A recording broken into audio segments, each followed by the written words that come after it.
datang di podcast Rumah Degiri, Rumah Demokrasi, Gagasan, dan Inspirasi.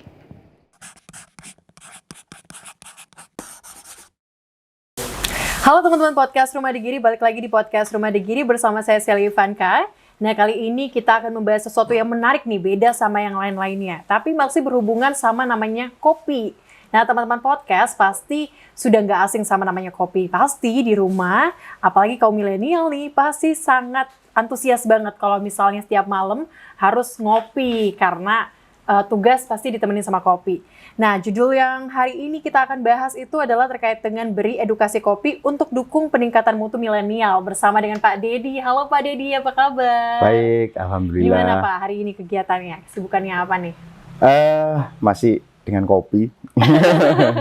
Main-main ke teman-teman para pelaku kopi, terutama di petani gitu ya, karena hubungan saya dengan mereka gitu. Langsung dengan petani kopinya. Hari ini juga lengkap dengan udangnya yang ada tema kopi-kopinya juga. Mungkin kecintaan Pak Dedi sama kopi ini sudah sangat lama ya pasti ya Pak. Sejak kapan sih Pak udah terjun di dunia kopi? Saya boleh tahu nih. Kalau seriusnya itu saya tahun 2017 itu baru mulai serius nih. Cuma kalau sebelum-sebelumnya 2015, 2016 itu sudah mulai mendekat-mendekat ke urusan kopi gitu. Hanya ketika itu saya dan beberapa teman itu kita kan membuat tim untuk lebih ke pendampingan gitu ya, ke anak-anak muda yang di tepi-tepi kota gitu. Nah, dari situ kita karena ada kopi di sana, nah kita mulai mendekat ke kopi sebagai salah satu sarana untuk mempermudah kita untuk ngobrol dan sebagainya. Kalau ada kopi kan lebih enak kan, gitu. Oke, jadi kopi itu salah satu kayak ini ya menurut Pak Dedi tuh cara kita berkomunikasi gitu ya. Iya. Biar lebih enjoy gitu. Jadi harus sambil ngopi gitu. Betul. Tadi juga ngopi sih, udah ngopi. Mantap kopinya. Oke.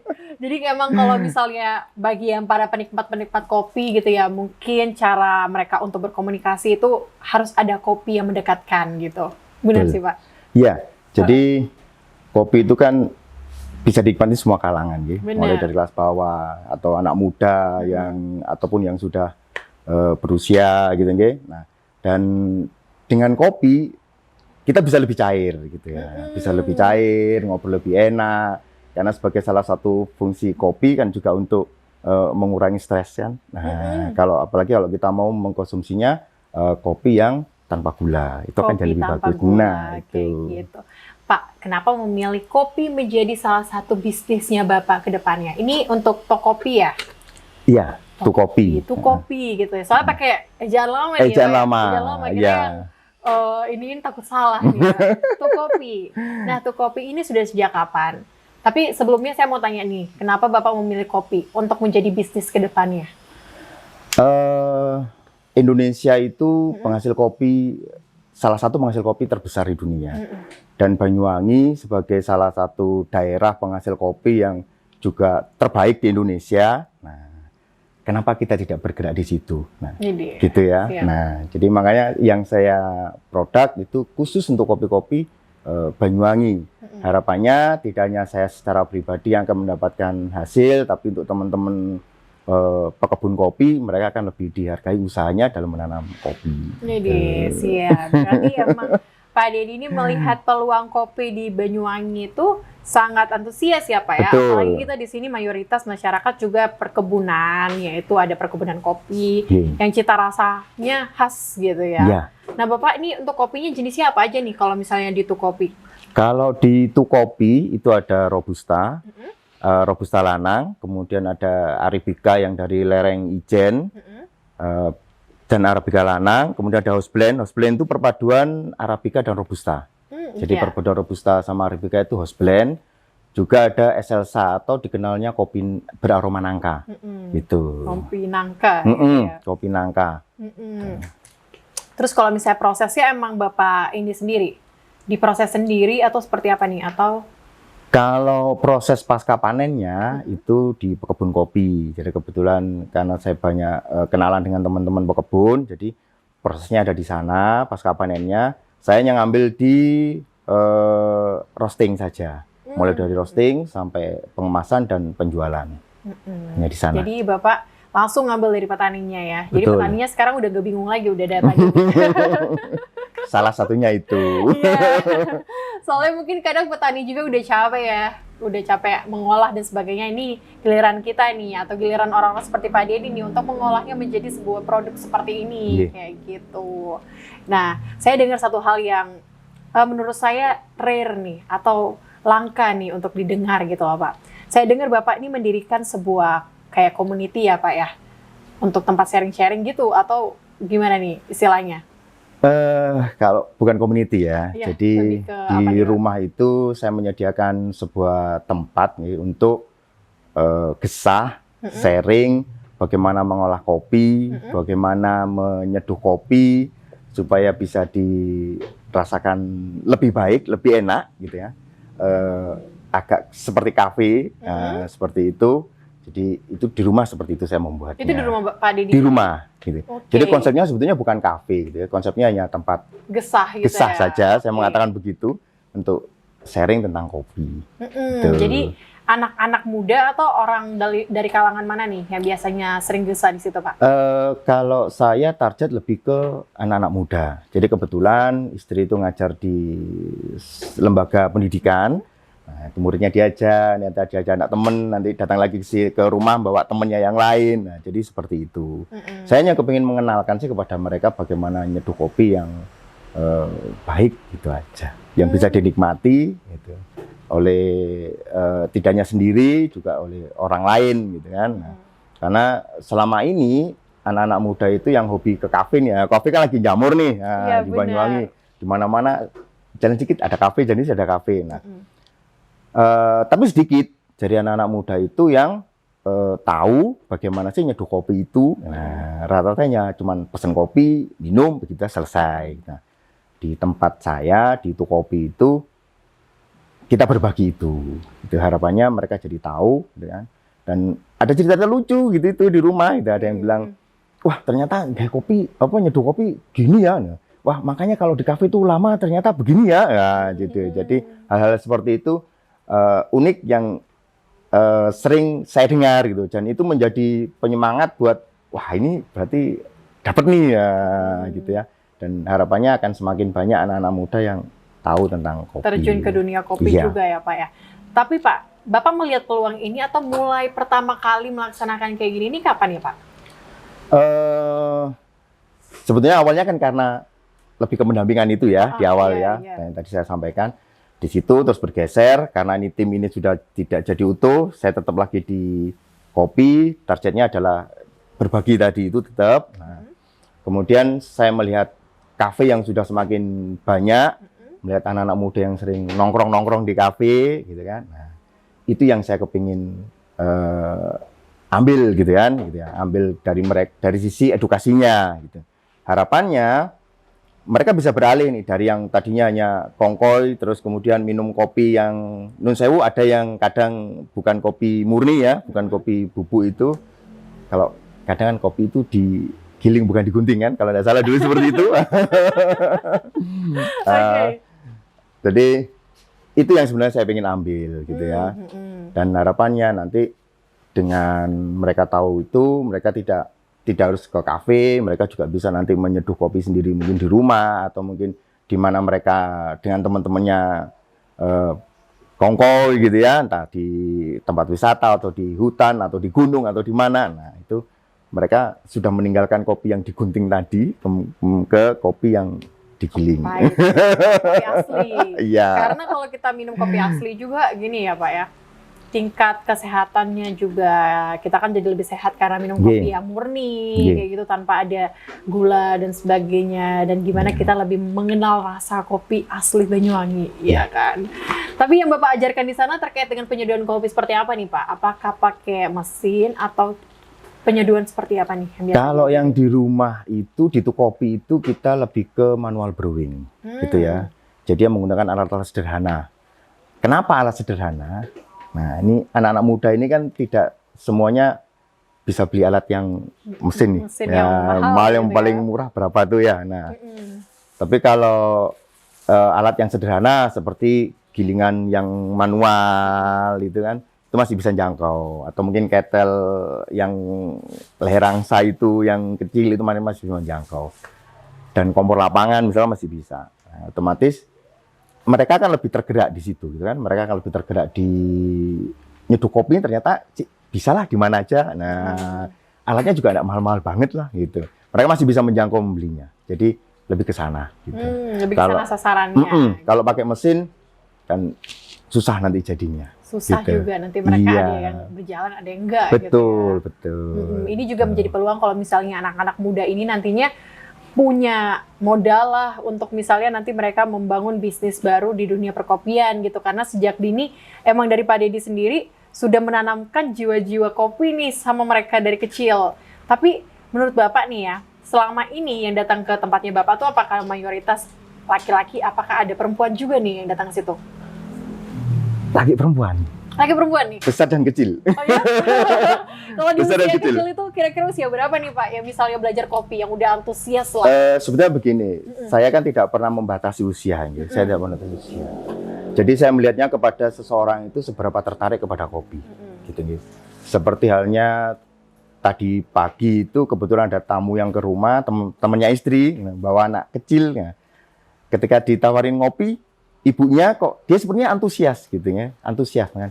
Ya sudah saya gandeng, saya kenalkan sekalian di situ kopi. Jadi tidak hanya sekedar omong, tapi dia pegang ketel, dia seduh kopi, dia timbang, dia giling, dan dia nikmati. Gitu. Nah, itu sebagai sesuatu yang luar biasa menurut saya buat dia, karena sampai kapanpun dia akan ingat itu, gitu, bahwa saya dulu pernah menyeduh kopi, dan siapa tahu itu jadi pemicu kelak ketika dia sudah dewasa, barangkali ingin sebuah usaha atau apa. Nah, teringat dengan sesuatu yang hanya sederhana itu yang pernah dilakuin. Yang pernah dia lakukan. Karena biasanya anak itu memorinya lebih long term ya Pak, ya lebih panjang. Betul. Jadi apa yang kita ajarkan sejak kecil-kecil itu akan menjadi kayak peluang mereka. Siapa tahu bisa jadi minat bakat nggak sih Pak? Iya, bisa itu. Dan Oke, Pak. saya ke teman-teman biasanya begini, ke yang datang ke rumah gitu ya. Kadang kan ada juga yang aku kepingin usaha kopi. Nah, itu sebenarnya harus seperti apa sih gitu kan? Nah, saya sampaikan sebenarnya kalau kita mau usaha kopi, terutama kalau kita sudah punya sebuah komunitas, kita punya teman-teman yang sudah banyak, gitu. Kalau kayak anak kuliahan kan begitu, itu peluangnya besar, gitu. Peluangnya besar, dan tidak perlu modal mahal. Gilingan manual, kompor lapangan, kemudian ada alat seduh yang sederhana saja, kita sudah bisa jualan kopi, gitu. Nah, kayak seperti angkringan gitu ya Pak? Oh enggak, kalau dulu saya pakai ransel, Mbak. Oh, Bapak pakai ransel gimana? Iya. Nih? Boleh diceritain nih, sharing-sharing Jadi nih. apa namanya ya, hand grinder itu, kemudian kompor portable lapangan yang saya punya, terus ada Vietnam drip, ada V60, ketel, itu aja sudah masukin tas sama paper cup. Nah, ketika ada yang butuh kopi, tinggal panggil, nongkrong, ngopi di situ sudah. Saya sediain kopinya, selesai sudah saya tinggal. Gitu. Kalau itu temen, ya ikut ngobrol. Kalau enggak, ya udah. Gitu. Saya berkeliling gitu. Oke, itu Jadi, namanya sebutannya apa nih Pak? Kalau kopi bisa- ransel. Kopi ransel. Iya. Kayak gitu tuh sekitar tahun berapa Pak? Atau Ya masih sebelum- awal-awal, masih sebelum belum ini? awal-awal. Iya. Oke. Masih awal. Tapi Bapak Jadi- ngambil kopinya dari orang lain juga? Atau- Kalau ngopinya ketika itu malah sudah manual roasting saya. Oh, Bapak sudah manual roasting? Iya. Yang digoreng. Goreng itu. Itu kan lumayan lama ya Pak ya? Iya, lumayan Cap. butuh semangat.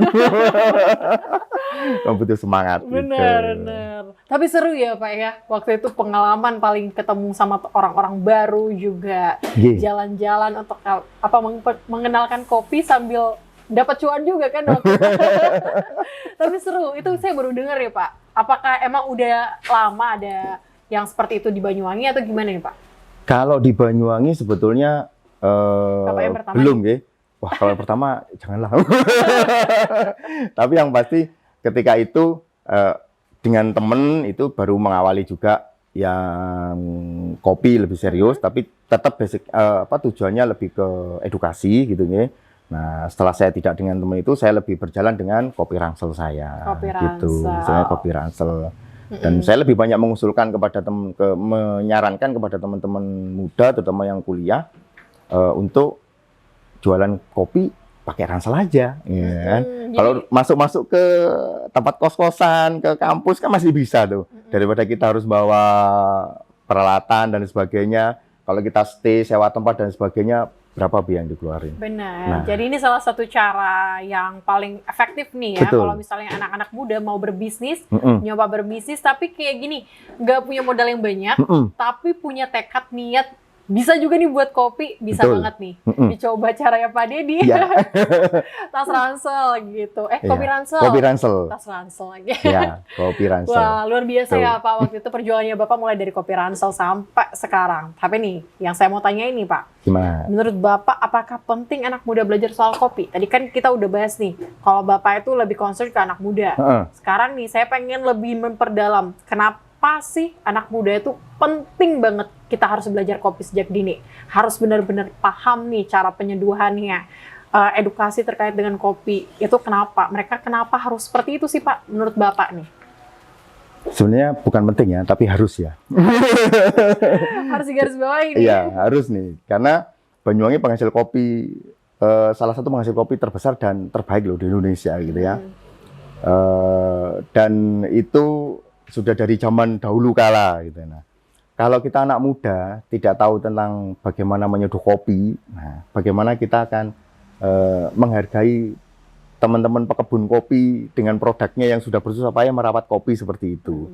Yang pertama. Yang kedua, kopi itu menjanjikan, gitu ya. Ketika kita mau berusaha sekecil apapun, pasti kita akan dapat sesuatu dari kopi, gitu ya. Oke. Tuh. Karena tadi saya sampaikan penikmat kopi itu tidak ada batasan, gitu. Range usianya cukup lebar, gitu nggih.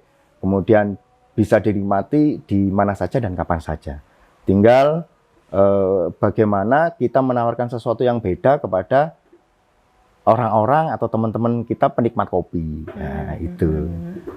Jadi kita akhirnya seperti anak-anak muda tidak hanya sekedar minum kopi, selesai, tidak. Tapi kita bisa menghargai. Bisa menghargai iya, lebih gitu menghargai ya. lebih tentang kopi. Karena bagaimanapun juga, mulai dari proses buah kopi itu dipanen sampai di hadapan kita itu butuh sesuatu yang sangat luar biasa, gitu nih. Tidak hanya sekedar asal begitu saja. Nah, jadi dengan begitu harapannya kita sama-sama bisa lebih menghargai. Gitu.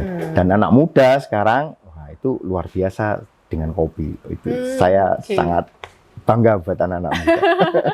Sekarang antusias sama kopinya itu udah lumayan meningkat, ya kan Pak? Betul. Dan sekarang mungkin yang dilakukan Pak Deddy ini juga salah satu hal yang luar biasa nih, karena bisa membawa anak-anak muda yang dulunya ngopi kafe, kopi susu, kopi rasa gitu ya Pak ya. Sekarang lebih mencintai manual brewing, V60 dan sebagainya. Jadi mereka lebih belajar bagaimana proses kopi itu ada sampai menjadi sebuah kopi di depan kita gitu ya. Jadi ada beberapa orang di baliknya yang sudah berusaha payah untuk ngerosting, apalagi ngerosting manual nih ya.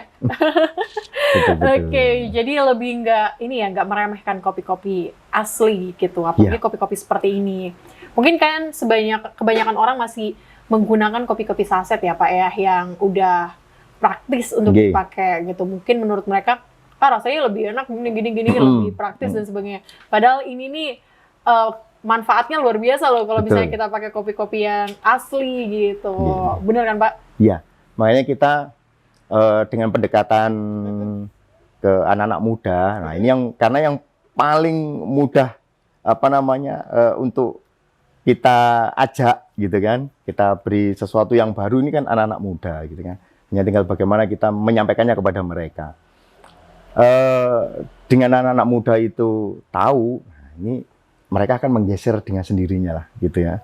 Apalagi ternyata begitu aja kita bisa kok nyeduh kopi. Sudah kita bisa nikmati kok. Gitu ya.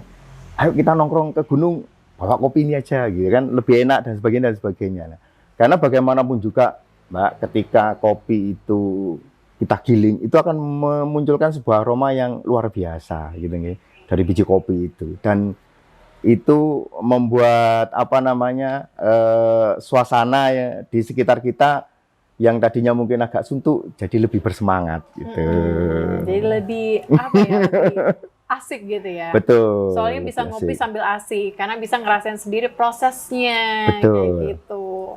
Wah, luar biasa, Pak. Karena teman-teman podcast ini satu hal yang ingin aku spill juga kalau misalnya sharing-sharing atau gesa-gesa yang dibuat sama Pak Dedi ini itu free.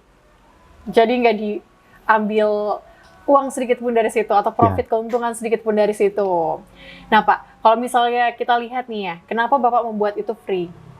Kenapa nggak dikasih aja berapa gitu? Misalnya nih Pak, ya kan kita ngomong kasarannya nih, biar teman-teman podcast yang nonton kali ini juga tahu maksud Pak Dedi untuk ngasih free itu apa sih gitu? Jadi kadang kan ada yang kita berpikir ketika ingin masuk ke satu tempat, wah jangan-jangan mahal nih, gitu ya, jangan-jangan mahal nih. Nah makanya terus karena saya kepinginnya juga apa yang nanti kita sampaikan itu bisa dapet, teman-teman juga bisa nyaman, terus mereka juga mau lebih banyak tertantang untuk mencoba, gitu kan. Nah, jadi kalau di kopi itu jangan cuma sekali, jangan karena misalkan nyeduh ke V60, nah, coba nanti nyeduh yang lainnya gitu kan. Nah, jadi saya kepinginnya ke sana. Makanya ketika nanti itu ada nominal yang disampaikan, mereka kan jadi ada keterbatasan. Wah, jangan-jangan aku nek ngono itu nanti kan begitu berapa saya harus bayar. Tapi kalau saya free kan, mereka kan lebih nyaman untuk mencoba beberapa cara seduh kopi. Jadi harapannya di sana gitu. Nah, luar biasa. Jadi emang kegiatan mulia yang dilakukan Pak Dedi ini emang untuk meningkatkan mutu kualitas dari anak-anak milenial itu untuk nantinya mereka bisa menjadi seseorang yang paham, mempunyai edukasi lebih, nilai edukasi lebih, dan nantinya juga mereka mempunyai, kalau mereka terjun di dunia bisnis kopi nih, mereka lebih paham terkait dengan kopi. Jadi nggak sebarang cuman punya kafe doang atau cuma punya tempat kopi doang, tapi mereka bisa tahu cara penyeduhan kopi yang benar gitu ya Pak. Ya benar-benar luar biasa sekali. Nah Bapak ini punya tagline ya kan? Tadi sempat sharing-sharing juga nih. Tagline uniknya Bapak yaitu ngopai nyeroto dewe gitu ya? Ngopi nyeroto dewe. Nyeroto dewe. Aduh, saya rada ini Pak, belum fasih gitu. Gak apa-apa. Nah, itu tuh maksudnya, maknanya, ada maknanya nggak sih dari tagline itu? Saya hanya kepingin semua orang tahu bagaimana cara nyeduh kopi. Itu aja. Jadi ngopi nyeroto dewek. Jadi kalau mau ngopi ya bikin sendiri gitu, nyeduh sendiri gitu. Kenapa nyeduh sendiri? Biar tahu gitu bagaimana rasanya, nikmatnya kopi bikinan sendiri. Nah, betul. Karena bagaimanapun juga kopi buatan sendiri itu akan jauh lebih nikmat gitu ya. Daripada kita dibuatin, gitu kan, dibuatkan kopinya. Kalau percaya, coba aja. Yuk kita belajar kopi bareng-bareng gitu ya. Oke. Pak, boleh spill nih tempat kopi Bapak itu ada di mana? Mungkin teman-teman podcast yang nonton saat ini belum pernah ketemu Pak Dedi juga, belum tahu lokasinya di mana dan tertarik untuk belajar kopi, bisa datang di mana nih Pak? Perumahan Pakai Sasri. Oke. Perumahan Pakai Sasri. Kalau lingkungannya Jalio atau apa namanya, dekatnya Masjid Cenghu. Oke, bisa dicatat itu ya. Jadi nanti bisa bareng teman-teman nongki-nongki di tempatnya Pak Dedi sambil belajar tentang kopi. Oke. Pak, terakhir saya mau tanya terkait dengan harapan Bapak untuk anak-anak yang sudah Bapak ajarkan, kaum milenial ataupun yang saat ini belum terjun di dunia kopi nih Pak. Kira-kira harapan terbesar Bapak sebagai seseorang yang sudah men-sharingkan terkait dengan kopi, yang sudah terjun di dunia kopi nih, harapannya apa? Harapannya adalah jadikan kopi Banyuwangi luar biasa. Wah, luar biasa sekali Pak. Terima kasih hari ini sudah bergabung di podcast Rumah Degiri. Kita sudah sharing banyak hal sama anak-anak muda khususnya untuk teman-teman pecinta kopi dan maupun yang belum mencintai kopi. Teman-teman podcast kalian semuanya. Dari podcast kita kali ini, makna yang bisa kita ambil adalah bagaimana cara kita menjadi orang yang lebih meningkatkan mutu dan kualitas kita, khususnya sebagai anak muda. Bagaimana cara kita melihat kopi yang menjadi suatu hasil perkebunan tertinggi yang ada di Jawa Timur juga, yang ada di Banyuwangi. Bagaimana kita bisa memanfaatkan itu menjadi suatu nilai jual yang lebih dengan pengetahuan yang kita miliki. Karena tanpa ada pengetahuan itu tersebut, kita nggak mungkin bisa jual kopi, tapi kita nggak tahu kopi itu apa. Bener nggak? Oke. Terima kasih Pak Deddy. Sama-sama. Semoga apa yang dilakukan Pak Deddy selama ini nih bisa terus berlanjut. Dan nanti anak-anak muda yang sudah Pak Deddy ajarkan itu menjadi anak-anak muda yang pastinya punya mutu dan kualitas yang tinggi nantinya terkait dengan kopi.